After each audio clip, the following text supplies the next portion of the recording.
দেশে সাম্প্রদায়িক সম্প্রীতি নষ্ট করতে ফ্যাসিস্টের দোসরও পাশের দেশ থেকে বিশৃঙ্খলা সৃষ্টির চেষ্টা করা হচ্ছে বলে হুঁশিয়ারি করেন স্বরাষ্ট্র উপদেষ্টা জাহাঙ্গীর আলম চৌধুরী। রোববার দুপুরে আইন শৃঙ্খলা সংক্রান্ত কোর কমিটির বৈঠক শেষে সচিবালয়ে ব্রিফিংয়ে তিনি কথা বলেন। স্বরাষ্ট্র উপদেষ্টা বলেন, দুর্গাপূজায় পাশের দেশে প্রধান উপদেষ্টার প্রতিকৃতি বানানো ও দেশে অসুরের মুখে দাড়ি ব্যবহার একই সূত্রে কথা। এর মধ্য দিয়ে ফ্যাসিস্টের দোসর এবং পাশের দেশ থেকে বিশৃঙ্খলা সৃষ্টির চেষ্টা করা হচ্ছে বলে অভিযোগ করেন তিনি। উপদেষ্টা বলেন, খাগড়াছড়িতে যে ধর্ষণের ঘটনাকে কেন্দ্র করে পার্বত্য এলাকায় তুলকালাম হয়েছে, মেডিকেল টেস্টে তার কোনো প্রমাণ পাওয়া যায়নি। এর সাথে জড়িতদের আইনের আওতায় আনার চেষ্টা চলছে বলেও জানান স্বরাষ্ট্র উপদেষ্টা।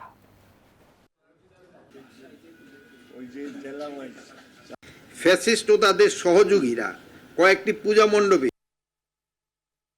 ধর্মীয় বিভেদ এবং সাম্প্রদায়িক উস্কানি ও সহিংসতার সৃষ্টির পায়তারা করেছিল। এই ঘটনায় কিছু ফ্যাসিস্ট বুদ্ধিজীবীদেরও ইন্ধন ছিল, কিন্তু তাদের সেই ষড়যন্ত্র সফল হয়নি। গতবারের ন্যায় এবারও সারা দেশে শারদীয় দুর্গাপূজা শান্তিপূর্ণ, নিরাপদ, নির্বিঘ্ন এবং উৎসবমুখর পরিবেশে অনুষ্ঠিত হয়েছে। বান্ডেল থাকলে প্রতি সেনমানিতে টাকা বাঁচবে। বিকাশ সেনমানি বান্ডেল কিনে জিতুন প্রতি লেনদেনে।